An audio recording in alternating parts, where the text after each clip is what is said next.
The advice and opinions expressed by the host of Autism Live and her guests are meant solely as suggestion and should not be in any way construed as child-specific advice. The Center for Autism and Related Disorders advises working with a board-certified behavior analyst who has experience with autism before starting any intensive behavioral intervention. Any choices you make in determining your child's treatment are completely at your own discretion.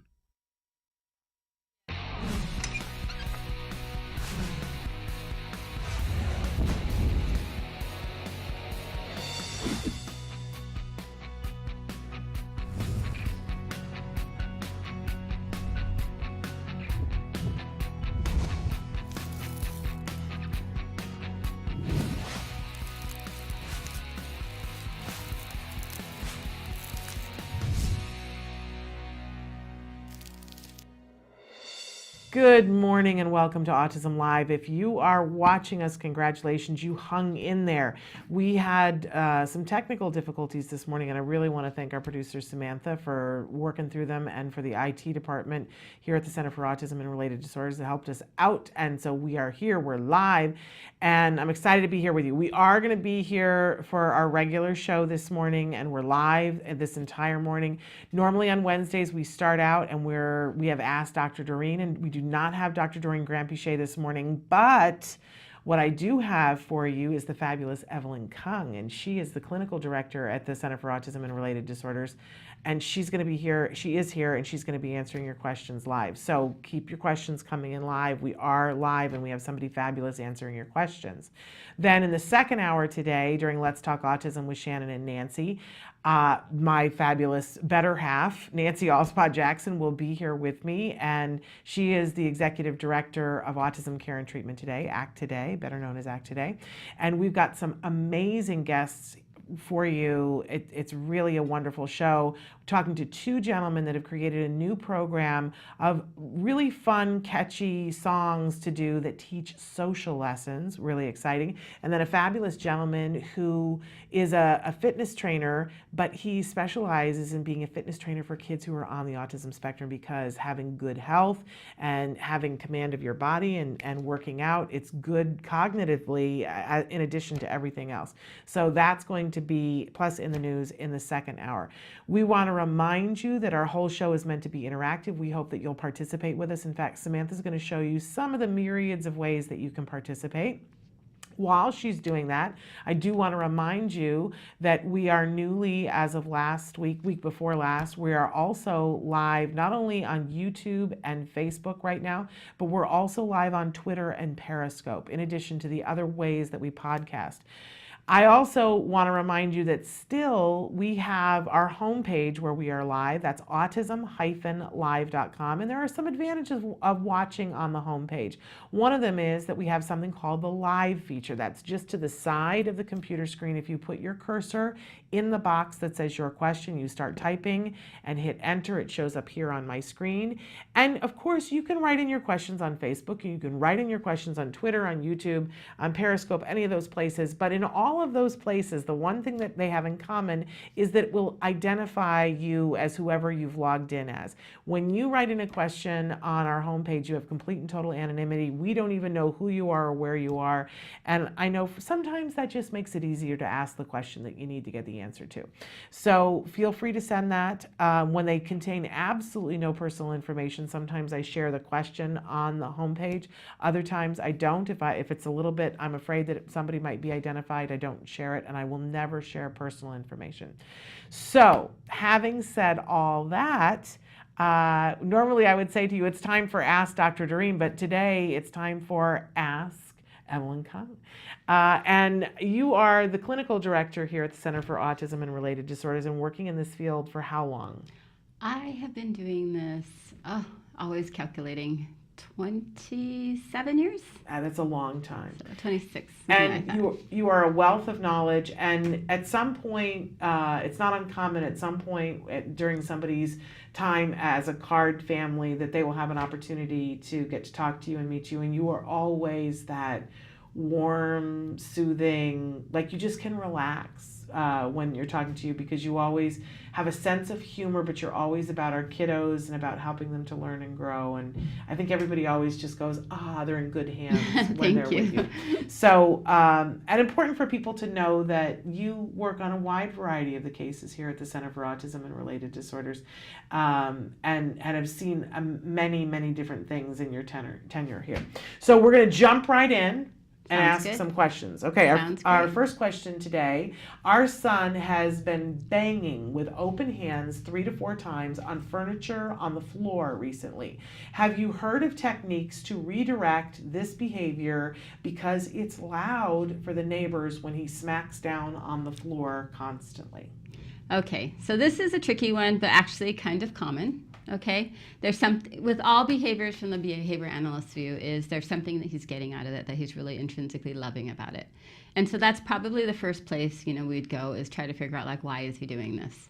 And, it could be he likes the sound. It could be that he likes the feeling on his hands. It could be he doesn't have anything else to do. Okay, Yeah. And frequently, actually, so many of the behaviors that the kids engage in are there because they don't know what else to do. Yeah.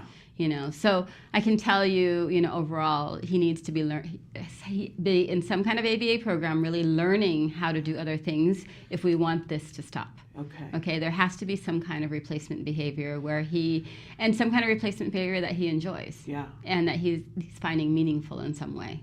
So, overall, there's the behavior analysis of let's look at this behavior and treat it as a challenging behavior or a behavior that's maladaptive. Okay. But also there's multiple things that you can do. You can teach him other things to do so that he has more meaningful, fun things to do, and this just becomes a part of his repertoire. Or you can figure out like, why is he doing it? If he likes the sound of it, think about what other things that have sounds that you bang. And it can be, for kids, it can be drumming, it can be, any kind of musical instrument, whether it's like the xylophone or anything. It can be a keyboard. One of the things that actually a lot of the families have done with technology is they'll get a keyboard and plug it in the headphones so only the kid hears what he's banging on. And that's one. You can do that with drum sets, you can do that with musical instruments, you can do that with a variety of things now, that the kids just like the cause and effect of it. Yes. Where they can hear the sound, where they do something with their hand, they hear it. And in many ways, for a 2-year-old, it's totally typical, or a 3-year-old, because those are the toys. Right. They're cause and effect toys at that age. Absolutely. And there's a variety of things. And when we think about it, I know people who play the bongos, adults who play the bongos because it relaxes them and they like the sound and they like the feel of it on their hands. And one of the things that I love about card, well, let me back up a little bit. There are a lot of people who have a lot to say about ABA that they don't like. That, well, if the child wants to do that, then we should let them. And, but I'm always thinking about, first of all, what is it preventing them from being able to do? And is there a way that we can morph whatever this behavior is and have it grow into something that is useful? And I didn't invent this idea. I got this from being a card parent. And one of my favorite stories that I like to tell, that we like to talk about here on the show, and we show the clip of Logan Shepherd. He's amazing. And he had the same behavior. He loved flapping his hands. Yeah. Not banging, but he loved flapping his hands. And now he's an amazing drummer. Professional drummer. Yep. And so when people say, well, when they force kids they police kids and they force them to stop doing the things that they enjoy, and I always think, okay, I'm sure that there's some maybe ABA provider somewhere that's looking at things that way. Yeah. And there are some behaviors that obviously, if the child were taking a knife and slicing themselves and other people, we don't want to look at that and go, now how can we make that more socially acceptable? We really want to stop that behavior, right? Yes. And find more meaningful things to do. But CARD looks at the behavior and says, why is the kid doing this? What purpose is it serving? Can we make this, function in a different way? Or, as you were saying, sometimes you give them something else to do that's more reinforcing that they can't do both things at the same time. Yeah, and ultimately, all our kids like something for a specific reason. And if you can replicate it in a safe way, and if it doesn't overtake the functionality of their life so that it prevents them from doing other types of things, let's use it. Absolutely. Let's use it. I love the idea of plugging the keyboard in and letting him bang on the Oh keyboard yeah, I mean, that's with the headphones. Technology has improved so much where all our kids that love like the banging and the music and all of that, where we do plug them right in. Yeah. And for the kids that won't wear headphones, if they like the music enough, they learn to wear the headphones. Yes. They all do. Isn't that funny? Because they want to be able to hear it. I'm even thinking they have those touch pads for there's Guitar Hero, and then there's GarageBand in itself is just an amazing tool that if you want a cause and effect toy at a higher level. Yeah. So many of our kids have gotten into all the digital music because they can make all different sounds in all different ways and all different instruments. Yes. In any combination, and it's easy to use and they love it. And a lot of times just with the headphones, they can do it anywhere. Yeah. And I've seen I know there's one that I have on the iPad that's like Shmuel, where you can set it to different settings. You can play a piano. And sometimes no matter what they touch, it'll play a tune. Yes. So they think they're playing the piano, but they could have touched anything and it'll play the tune. But it's a great way to get to something else instead of having the neighbors complain. Oh, definitely. I mean, everybody goes nuts if there's too much noise all the time. Yeah. No matter how sweet the kid is. And the last thing you need is to be, threatened to be evicted because noise. Yeah. Yes. No, not so much fun. No, yeah, there's lots of opportunities. Kids that have that, that tendency, you can shape it into a lot of different really helpful things. Okay. I'm going to move on to the next question. Hello, I have a 28-month-old son with ASD who has been in a full-time ABA since he was 22 months. He's a sweet and smart cookie when he's motivated to learn. Otherwise, he sings nursery rhymes all the time. And that's all in caps with 2 exclamation points. He's obsessed with the alphabets. This becomes a major problem when we want him to attend to a task at hand. He only has a couple of spontaneous mans at this point. He has a difficult time attending to people fully for any given time. How can we eliminate singing during task time?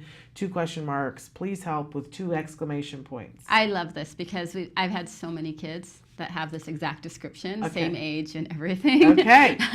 So this is one of my favorite behaviors. All right. Because if you think about what this kid likes, that's going to be your key to everything. Yeah. He likes nursery rhymes and he sings them all the time over and over. It's the repetition a lot of times. It's the comfort of these words go together. This song, this book is always read in the same way. He probably likes to hear himself singing. That could be one of the things. Part of it can just be the repetition. Yeah. But ultimately, he loves letters and alphabet. And kids who love the alphabet are the best, easiest kids to reinforce and teach because words are everywhere. Yeah. And as he starts moving towards schooling, you're going to see the alphabet everywhere and numbers everywhere. And the first 2 years of schooling are just all based on the alphabet and learning words. And everything about that is going to be completely enticing to him. Yes. He's going to love it with all of his heart. And so how to work with it now, how to get him to attend to other things. You have an ABA program. All you have to do is make words a part of his reinforcement program. And it could be, I've had kids where we use the letters, the alphabet, as a token system. So when they do one trial of one, they get an A. They get a B for every trial that they correct until you get to the end of the alphabet, and that's it.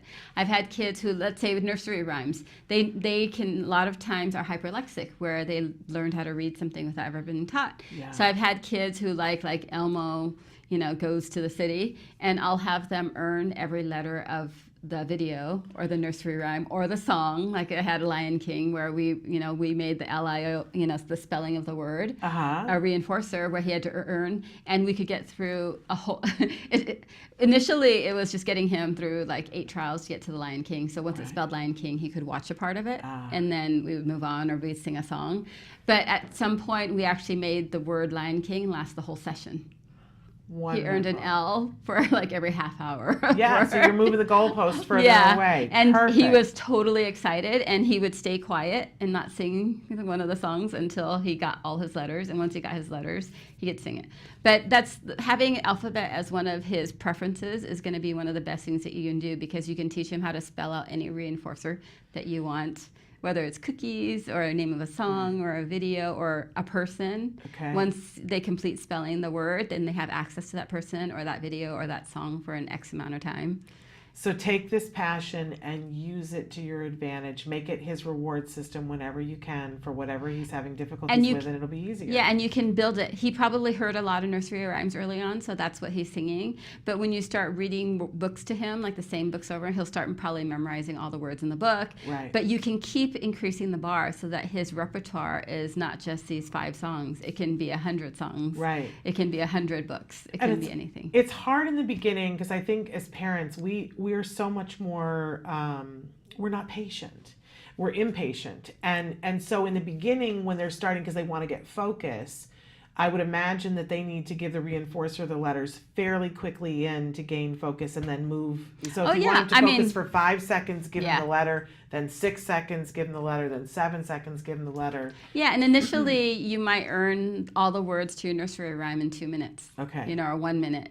And then next time you're just going to make him do 2 trials for each letter. Versus 3 trials for each letter but initially it's 1 trial per letter so that he starts to understand, oh, if I do this trial without singing and just answer this person, then I'm going to get one of these letters, and he's going to work for that letter, especially if you make it very visual in front of him. Okay. So you're writing it out on a whiteboard or putting out letters with using, the puzzle pieces that have all the letters, or if you just get a puzzle board with the A through Z and he just earns 1 piece for each, slot that he sticks. There's a lot of different ways. When you have kids who love letters and numbers, eventually you can write out anything that you want. If you want him to go on an outing somewhere, you can write anything out, and the kids totally get it, and they know all the rules for it if you teach it correctly. Wonderful. Okay. It's a good motivator. Fabulous. We're going to take a short break. When we come back, we just had a question come in on Facebook from the mom who was on Dr. Phil with her son, with Dr. Grampuchet. And so she has a question for you.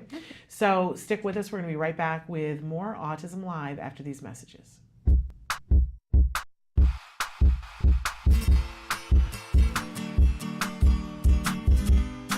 Hi guys, welcome back to Smarty. This month we're going to be creating a popsicle puzzle. As we do this fun activity, you'll notice these icons will pop up. These icons tell you important information about the skills we're using to create the craft and where you can find them on the Skills program. Skills is an ABA-based tool that helps parents create a curriculum that will help their children that are on the autism spectrum. Well, let's get started. The materials you'll be needing are popsicle sticks, tape, and arts and crafts materials. So step 1, you're going to take your popsicle sticks and lay them down and cover them with tape so they don't move around.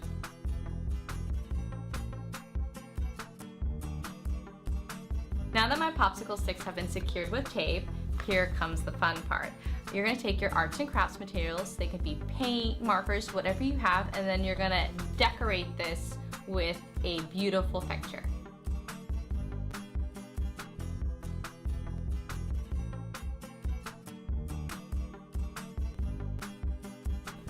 This is the beautiful picture that I made. Now what I'm going to do is remove the tape. And now, as you can see, they come apart. And here is your awesome puzzle. Now, the fun part is trying to assemble the picture that you just made now that it's all been separated. I hope you enjoyed this activity with me. Until next time, guys, craft on! To find more about Skills and to access all of the lessons you saw in today's Smarty, visit skillsforautism.com and click on the parents icon. Skills, the online autism solution. Welcome back to Autism Live. We are here with Evelyn Kung, who is the clinical director for the Center for Autism and Related Disorders, and she's answering your questions in real time. Before we went to break, I mentioned that on Facebook, Cindy Burns had written in and said, "Hi Evelyn, I took my family on Dr. Phil in 2008 and started a biomedical journey thanks to Dr. Dorian Grampuchet. My son has been an ABA for years and is dual diagnosed with Down syndrome and autism. What can I do when my son randomly hits us or others? Currently, I do not respond and try to redirect, but he keeps slapping." Well, from my understanding, first, congratulations. I mean, it's great that you've been doing all the biomedical work, and to have him in an ABA program when he has a dual diagnosis is amazing. Yeah. We actually have quite a few children here Yeah. with dual diagnosis, and I have to say the Downs kids they're so lovely. They're so happy, and they're just so much fun to work with. Their Yeah. personalities are great. But in terms of the slapping, this is really something that your BCBA really shouldn't be doing with you. There are, from a behavior analysis viewpoint, first you have to do a functional assessment, behavior assessment. You have to see, like, why is this kid doing this? And it's a random slap, but we have to figure out what those random slaps are, because usually it's for some component. Like, slapping can be just like, the kids have learned that if you are doing something that they don't want you to be doing, such as talking to a friend or someone else, and they're not following, they're going to slap to get your attention. And, that would be an intention maintained. One could be, there's so many different ways. And since you're saying it's randomly, this is something really that you should be recording baseline so that you can see, like, when is this happening? I was doing X when this person or this, your husband or another sibling or family friend was doing something when this child slapped. So you can figure out, like, why. Is he doing it to escape because he doesn't want or avoid the situation he's in because he wants to leave? Yeah. Or is he doing it because he wants your attention and he doesn't like that you're attending to someone else? Since it's random, it probably isn't what we would consider automatic, where he's slapping just for fun, because he's intrinsically getting something he likes out of it. Yeah. There's a lot of different reasons that could be happening, but I would tell your supervisor to be taking a baseline, to do a functional behavior assessment, and just see, like, when is this happening? Yeah. And once you can figure out when and why it's happening, then you can talk about replacement behaviors. And I just want to say, and thank you for all that, for people who are watching who may be having the same issue at home, this really is the best course of action for anybody, that if you have a BCBA, a board certified behavior analyst, to do that functional behavior assessment. Because think of it this way, if your car starts making a clunking noise, right? We can say to ourselves, oh, I think it's this or I think it's that, but we never trust what we think, especially if it's preventing the car from going or there's a potential for somebody to be hurt. You say to yourself, I don't want to trust my opinion on this. You don't just pull the brakes out, right? You drive over to the mechanic and say, I'm going to let the mechanic who has studied this diagnose for me what's going on first, and then fix it, right? Yeah, and to come up with a treatment plan. Right. Like, figure it out. And a lot of times people might say, like, they'll try an intervention here and there. And that actually is worse because it teaches the kid that they need to do this for a longer period of time to get your attention, or for a longer period of time to escape. And then we're just building the child's tolerance, or intolerance to the situation. Right. There's the potential to make it worse. And yes. I think that's the thing that we want to get to, is that especially when it's something where somebody's being hit, we really shouldn't mess around with that. There are times when we'll talk about a behavior and go, well, we don't really know what the function of the behavior is, and it might be this or it might be that. And for each function of the behavior, there's a vastly different intervention. Yeah. And for some things, you can try to figure it out yourself. For some things, we recommend that you go on skills and do the CFA, which is like doing a functional behavior assessment, but you answering questions. Yeah. It's a portion of it. Definitely. And but when somebody has the potential to be hurt, really the best course of action is to go to a BCBA. And if you already have one on your case, how lucky are you? That's yes. a really great thing. And you can go to them and say, we need to have an FBA on this. We need to know. By the way, if it's happening at school, you can ask school to do an FBA to see what the function of the behavior is, so that you get the right treatment intervention right out the gate. And you have to know that just because the behavior is the same, it could have a different function for every time. So sometimes the child can be doing it for attention, sometimes they can be doing it for escape. And I think that that's when it's multiply controlled that way. Those are the hardest ones to try to figure out, because you can't treat all slapping the same way then. You have to look and say, oh, are you doing this for my attention? Here's a better way to get my attention. Oh, you're doing this because you want to leave? Here, let's give you something to do so that we have to stay in until we can leave this environment. Like, there's a lot of different reasons kids engage in behaviors, although the behavior itself might look the same. So that's why you want the BCBA to really be able to look at it across settings to see, like, it might be a different intervention depending on where you're at, what you're doing, the situation you're in. Okay. We had a follow-up question about the banging. Okay. Mom has written in and said that you mentioned for 2 to 3 year olds to give them toys to bang, but does that apply with older kids? Because this is an older kid. So okay, for the older kids, I go to musical instruments. Yeah. Because that's completely age appropriate. Yeah. I'm not going to go back and give them an Elmo little slap thing because it just isn't right to have like a 10-year-old, play with a 2-year-old toy. So, some like it, but I'm not going to go teach something like that. Yeah. If I'm going to teach something, I want to teach something that this person's going to be able to use with somebody his own age. Right. And musical instruments like, the bongos Yep. or, the drum pads or anything like that are completely age appropriate from actually any age on. Yeah. I just am reminded of the fact that a really good friend of mine who, what a great parent, I steal a lot of things from her all the time. And her son is in graduate school now, but when he was a teenager, and they were going through a contentious divorce and having some issues and stuff, she gave her young teenage son a set of bongos and cleaned out a spot in his closet and said, this is your safe place. You can go in there and play your bongos and scream and yell and do whatever, when you're feeling upset, because this is your place that you can go and do that. And it gave him an outlet, and this was a neurotypical kid, right? And that needed a place and to bang on the drum and to get that out. Yeah. And he, is a fabulous young man in graduate school who still likes to do drum circles and finds it really fun and a great physical release, but doesn't need that. Yeah, if you are near a drum circle, it's a great thing to take your child to. It's They're such a just good their time. eyes that just open up and they see all these people banging on things and they're all doing it together and they're all looking at each other. It's amazing. It's so Love it. much fun. I especially love here in LA. There's a group that bangs on those tubs, the plastic tubs. It's almost like Stomp, and I have some great video of them teaching Jem how to drum on it and him doing a duel with somebody. And he was so focused and invested. And this was, I think, before he fully had come back to being verbal. But the intensity that the one guy would just, do a rat-a-tat-tat.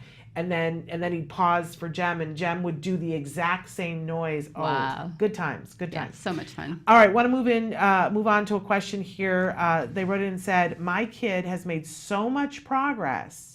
I'm now questioning if she still meets diagnostic criteria for autism.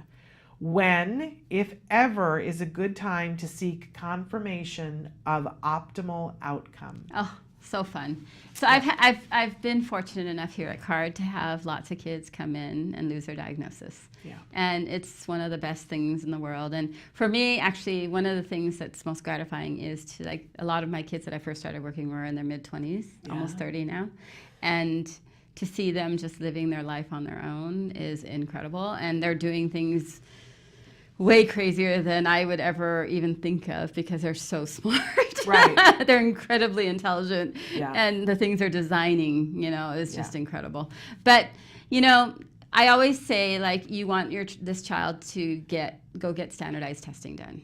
Go get a language test, go get an IQ test, get social problem solving, get executive functioning. Go and get standardized testing done by a psychologist and look at the results and see what is still not in the norm. And if nothing is in the norm, great. If you want to get their diagnosis removed, go and do it. Go get evaluated, and they'll probably do some diagnostic testing and go through the process, and it can be removed.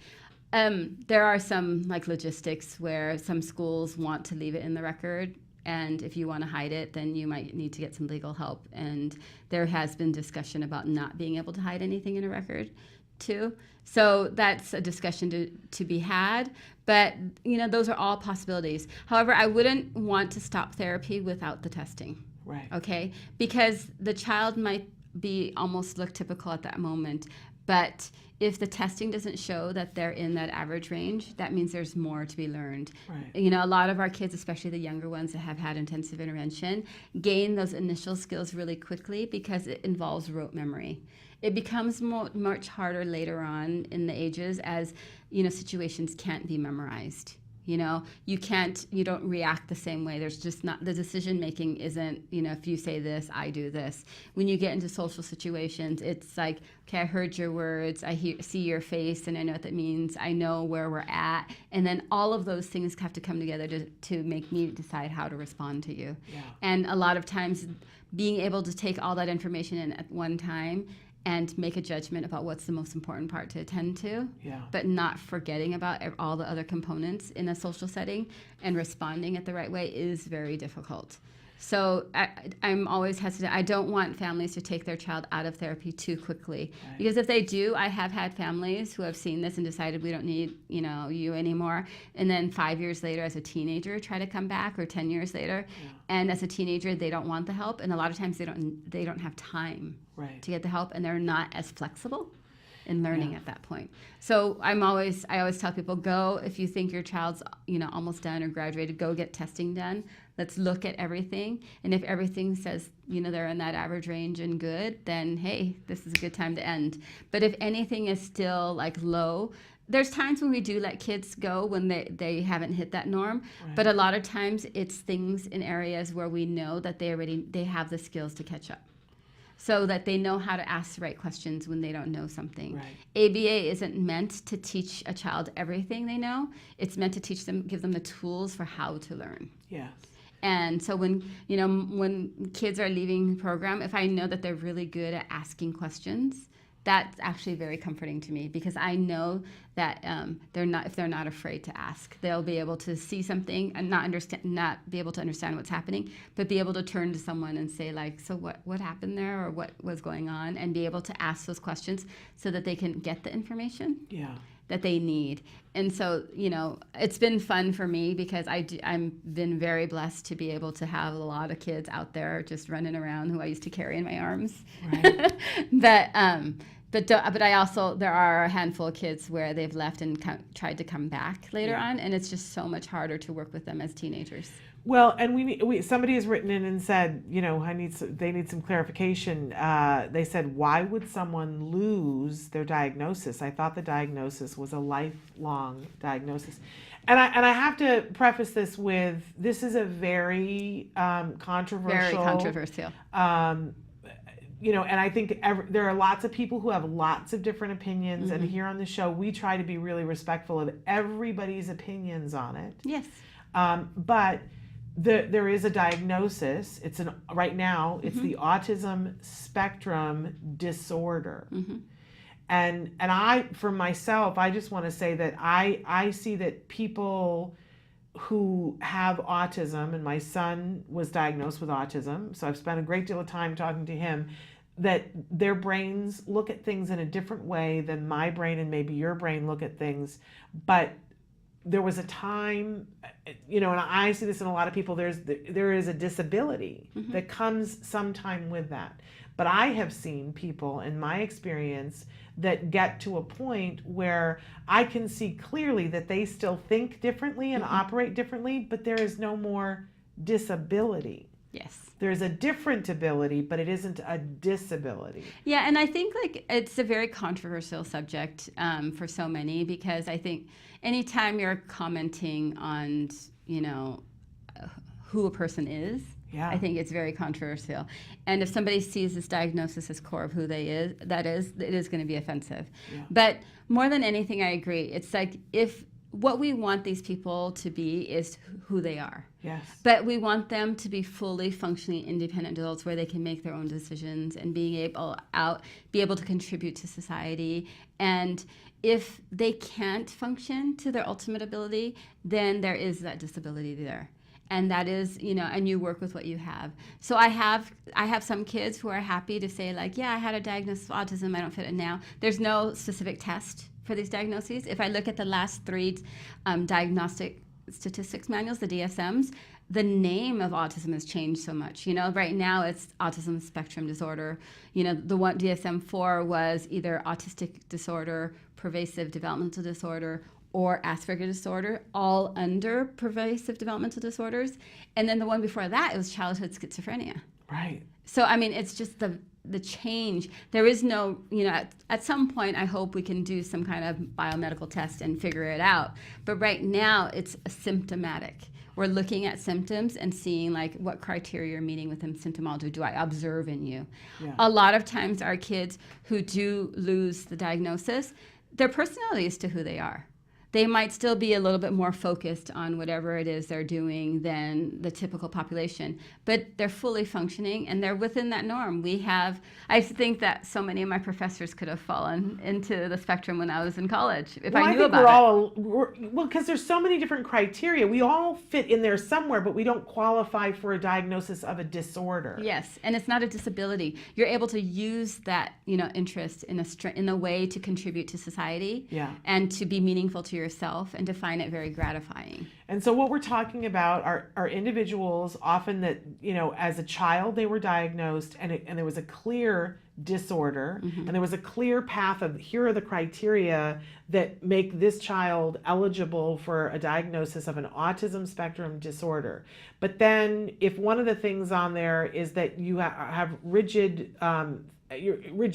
and you follow a certain path, and if you can't follow that path you become hysterical, right? Mm-hmm. And if over time they're able to work with that individual so that they're very flexible, then they get over here, and they're worked on 5 other things too, they no longer, if somebody new looks at them and says this person doesn't qualify for a diagnosis of autism spectrum disorder, mm-hmm. and that's honestly, and there are different criteria that people look at. One of the ways that CARD says is that if a person does not need support and their life is functioning for a student, that means that you're maintaining above a C average, and that you're able to do the things that you need to do, be able to work, have friends, and do all those things, and you don't meet that criteria, then you've lost your diagnosis. Yeah, and a lot of times, people really focus on it. What I love, like hanging out with some of my older 20-something-year-olds, they're not actually interested in talking about autism anymore. They're just like, yeah, that was a part of my life, but they're on to other things that they want to do in life. And it's completely appropriate to who they are as 20-something-year-olds. And that's a wonderful thing. It creates the problem that a lot of people will write in and say, if this is a possibility, where are all these people? And my answer is, well, they're living their lives. They don't want to be talking about this anymore. And sometimes they're willing to open up about it, but they all say the same thing. Then everybody looks at me differently. That moms will come up to them and be like, so where is the autism? I want to see it. And I know I've been guilty of that. Of when I meet somebody who wasn't verbal as a child, and now they're working at a job that I like go, oh my gosh. I want to meet them and I drool all over them, and they don't like that, because who would like that? Yeah, nobody wants to be looked at through a microscope. No. And I actually, fortunately, a couple months ago, I hung out with one of my kids without his parents for the first time. With ever a parent. This is an adult now. It's an adult now. He's a grad student and doing amazing things, and it was the first time that I actually hung out with him without no parents being there. Yeah. And then I actually had my family with me too. Right. So then it was just so fun because it was just so normal. But he was so typical in so many ways, because whenever I said anything about his mom, I'd say, oh yeah, your mom used to say, he would I could tell he could turn around and roll his eyes. If I said it. But that's so typical. And even my husband was joking and saying, did you notice every time you said anything about his mom, he just went silent. He wouldn't say anything. Well, let's face it, we tend to be problem moms, because we're hyper focused. We had to be. Yeah. We had to be. Yeah. Okay, so I had several more questions here. I just am picking which one. So Carrie writes in and says, my son is 4 years old and hates to be outdoors. Even on holiday, he just wanted to stay in the caravan. He also refuses to walk outside too, so we had a pram if we do go anywhere. We have lots of people watching in England. You can tell that. I can tell that English. And there was another one that was from the UK as well. Getting him to school is hard, or just going shopping. How can I help him enjoy being outside? I've tried headphones, but he refuses to wear these right now. This is another thing. If you have a BCBA around, they need to do an assessment of the situation, because It could, you already tried the noise thing, the headphones maybe. But a lot of our kids, it might be the bright lights, because a lot of the kids on the ASD spectrum have sensory issues. And it could be the bright light where it's just like so bright and they just don't know how to tell you that when they're out and about, it bothers them. And we have kids who wouldn't go outside, and suddenly we gave them sunglasses. And at the beginning, we had to teach them how to wear the sunglasses because they didn't want them on their head. Right. But once they got used to it, it made going out for walks in the park and everywhere possible because it was the light. Some kids, it's the feel of the sun. Right. Or just like some kids, it's the people, all the people around them, and it's just like becomes very probably claustrophobic to them to some degree because they need space. I mean, there's a lot of different reasons. My guess for this one would be that it's a sensory aspect, and that there's something about being outside that that they don't like. I love Dr. Stephen Shore, who's been on the show before. He's the person who's credited with saying, when you've met one person with autism, you've met one person with autism. And he teaches, he's on the autism spectrum, and he teaches at Delphi, teaches music as a college professor at Delphi University. So, but you will see him wherever he goes, he wears a baseball hat because he can't stand for light to come from above. And I've heard other people talk about how when they're outside without a hat, it feels like they're going to fall into the sky.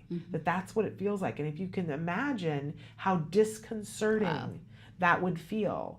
But Stephen goes everywhere with a baseball hat. And when he was hired to teach college, he said to them, I just need to know dress code. Are you going to be okay with, I need to be able to teach in a baseball hat? And they were like, what? And he said, that's the accommodation that I need. And they went, well, yeah, then of course you can do that.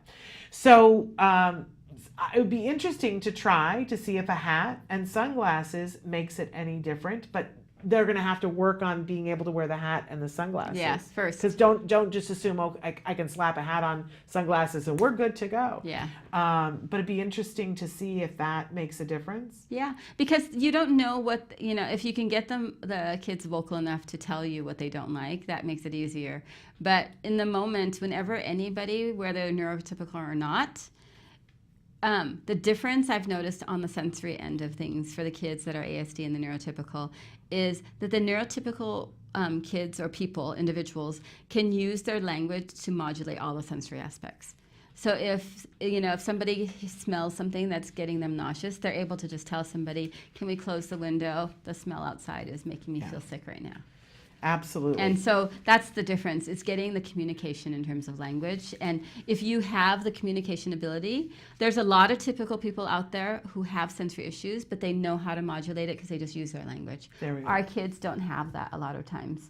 And maybe they talk, but they don't know how to speak in those ways that can, change the behavior of the people around them or the environment so that they're able to accept it better or just accommodate the need that they have. And that is the hugest difference. Well, this has been so great, and unfortunately, we're out of time. They're about to get the hook and drag me out because we got to go on to Let's Talk Autism with Shannon and Nancy. But I really want to thank you for taking the time. We always love it when you have an opportunity to fill in for Dr. Granpeesheh. It's been such a delight, and I want to let everybody know that Dr. Granpeesheh will be back next week according to my schedule. So we'll look forward to that.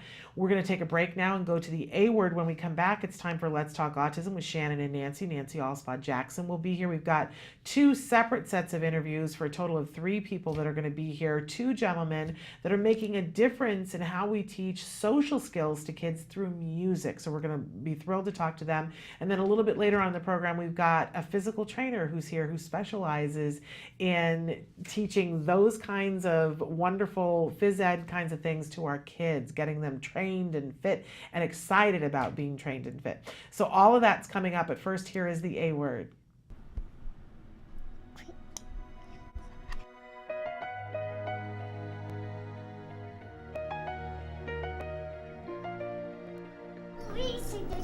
Put your shirt on.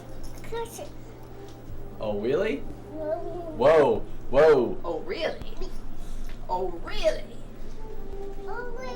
Oh, really? Oh. So I got an email from Miriam saying... Jessica received an email from the other therapist that Jack Riley has been attempting to bite them. so she's checking in with Mike and Cheryl to see what's going on. Has he tried to bite you guys? He got her. He got her. On Tuesday morning. He bit me good. Was it just out of... Oh, it was aggression. Was there a consequence? I snapped at him and he cried. Kind of unexpected, too. Yeah. And he doesn't bite out of aggression. He never did that before. It's this sort of this week. No new. Yeah, the girls have been telling me, like, just about every session he's Yeah, trying to bite Mary them. tried to bite her hand because he didn't want to walk. Yeah. And so we took him out again yesterday. And it didn't start out well, but I think it ended up okay. Which his reward was if he would walk to the count of 20, he could jump with mommy and daddy. We would have him jump. And that seemed to be enough of a reward for him to try to keep going without going limp or trying to five bite. jumps and then take 20 steps. So would it be okay if we went for a walk about, like, 9:30? Sure. No, Okay, 9:45. I'm just kidding. Hey, what's your name? And how old are you? 2. When's your birthday? I said we'll be Oh, cool. That's soon. Are you worried about the biting? A little bit. Because I know a lot of our kids do it to get a reaction or to do it just, out of protest that they don't want to do something. I just don't want it to become an issue and become a behavior where he'll generalize it to everybody else, like his family, therapists. So far, it doesn't sound like it's been happening a lot. I just wanted to do it today just to see what the antecedent is and why he's doing it. Is it because he wants an extra minute of play, or he doesn't want to, transition from outside inside yet? Just to see what's actually going on. No, Stop. Stay with mommy, though. Nope. Hold my hand. Stay with mommy first. Hold my hand. No, settle, dude. You want to go to count to 20? Should we count to 20? And then you get Little Mermaid, or do you want to play? Okay, count to 20. 1, 2, 3, 4, 5, 6, 7, 8, 9, 10, 11, 12, 13, 14, 15, 16, 17, 18, 19, 19, 20! Yay! Come here, we'll walk. Yay! Let's walk. Stand up. Oops. Okay, ready? 1, 2, 3. The biting. What do you want? No. Hello, tantrum. Stand up. What do you want? Tell me. I want. Okay, then let's walk for 20 steps 20 and then steps, you can and then get you can mermaid. have her. Okay, let's Ready? go. Usually I just let him go free because he's been in therapy all day. So that's part of he expects to be able to just run. I would suggest just to get his compliance under control first. You give him an instruction, he complies, you give him his little freedom. Because I know he wants to run around. Give him words to use, like, give me one more minute, or, I want more grass. Yeah. Jack, What's calling you? come here. Ah, Come here. oh, good boy! Yay! There you go! Good job, buddy. Yay! Now what do you want? You want pancakes? Mermaid. Daddy's Mermaid. got mermaid. Hey, Jack, here's the mermaid. She's gonna tickle you. She's gonna kiss you.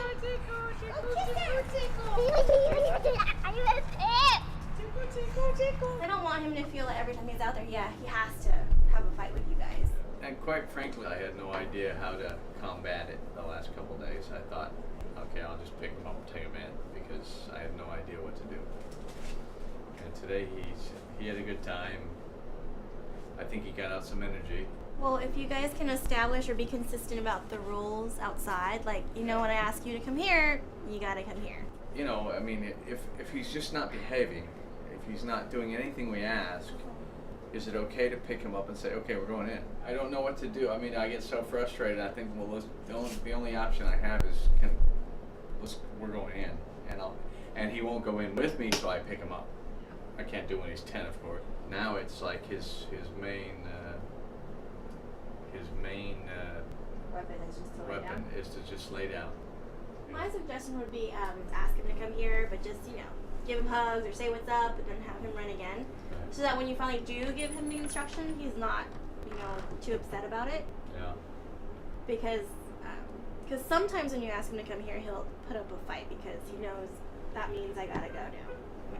So if every now and then he comes here and just Gives you a hug, gives you a kiss. gets to be free, then it won't be such a bad association. Yes.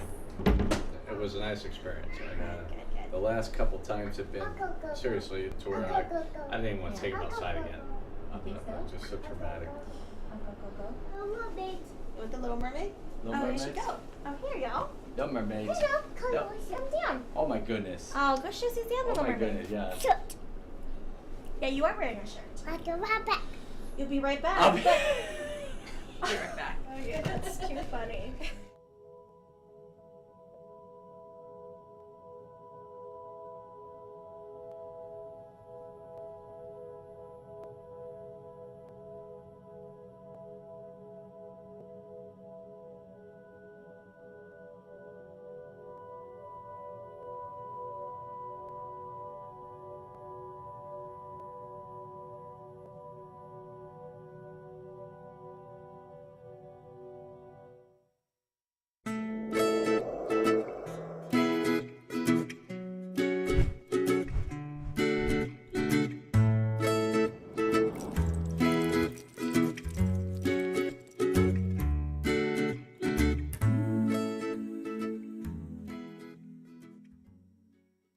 And welcome to Let's Talk Autism with Shannon and Nancy. I'm Nancy Allspot Jackson. And I'm Shannon Penrod. Hi. How are you? I'm okay. We're deep into school now, right? Yes. Finally, the transition has occurred. It has. And honestly, I was thinking about this week. It's everybody now. I think pretty much everybody has gone back to school. There might be the outlier, Right. the private school that isn't starting for a couple of more weeks, but I think the vast majority of us are back at school. So we're all dealing with the back to school shock. Yes. And trying to find the rhythm of how do we do this. I have found myself the last couple of days thinking back to when school was getting out and you were dreading it. And I was like, bring it on. I can't wait for there to be no school. I can't. And you were like, why? And I said, oh, because we get to make our own schedule and whatever. And then, of course, I was thrilled that school was starting up again. But, man, it's a grind. It is a grind. Even just the lunch thing. I know, having lunches ready every day. I have to, because so many of us pack lunches. I have to say that tomorrow on the show, we're having Kelly Lester on the show, and she is the mom inventor of the Easy lunch boxes. Okay. Have you seen these? No. They're now available in Target. For years, you could only get them online, and now they're selling them in Target.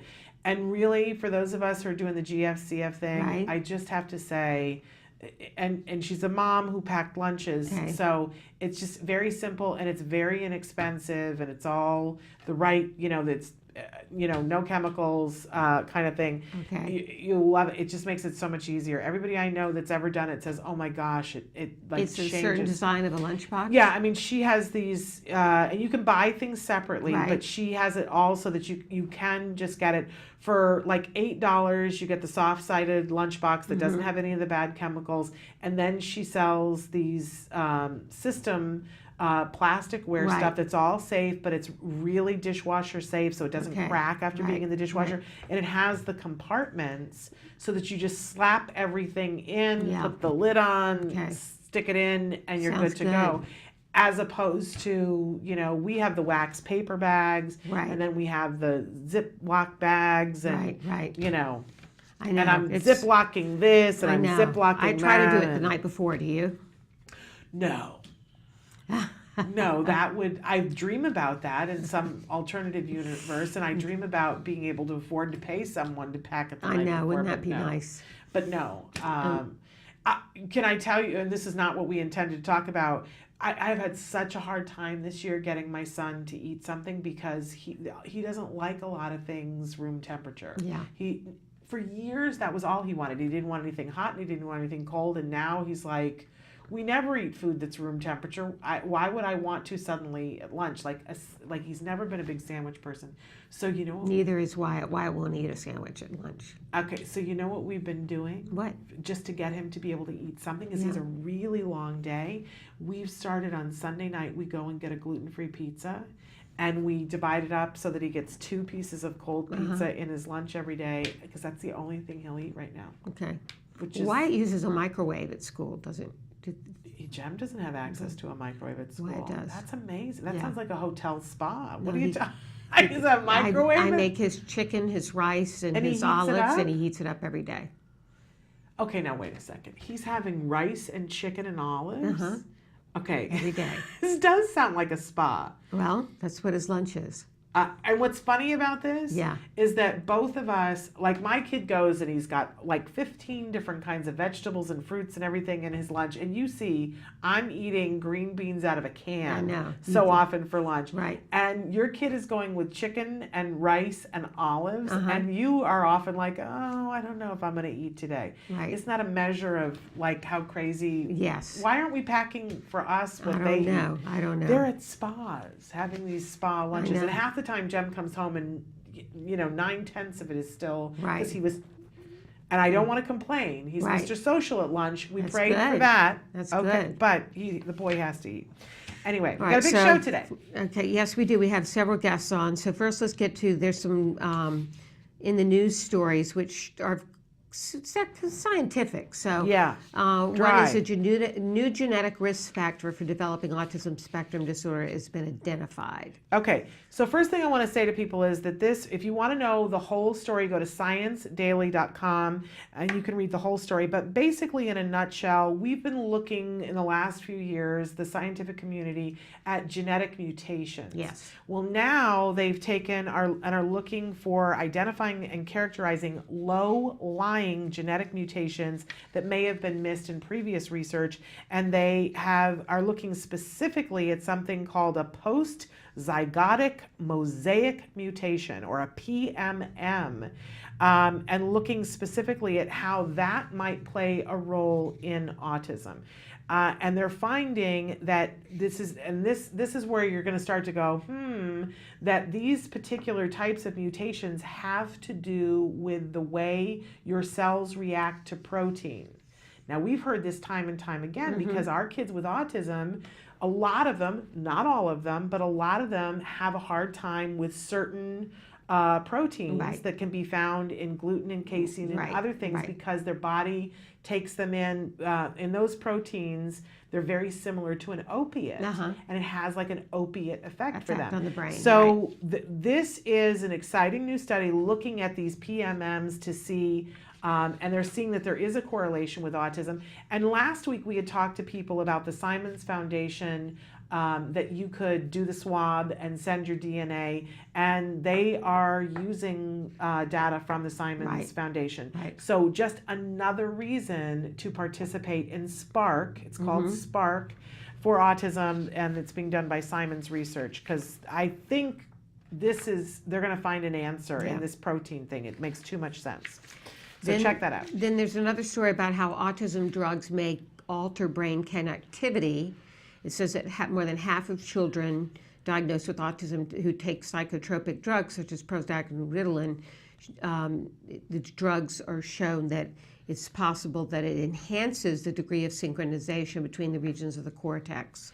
Yes, and I wanted to include this story because this is interesting, and there are many kids that we have met that parents will get to the point where they'll try one of these drugs, and some have reported that their kids have been able to focus better. We're not trying to poo-poo medicine, but my concern is that this is a headline all over the news this week saying, look, these 2 drugs increase connectivity in the brain for kids with autism. But if you read the whole study, the fine print is that it does so minimally. Yes. Minimally. Now, when you have a kid on the spectrum, minimal is minimal, right? And you want to see improvement. But I want to caution everybody that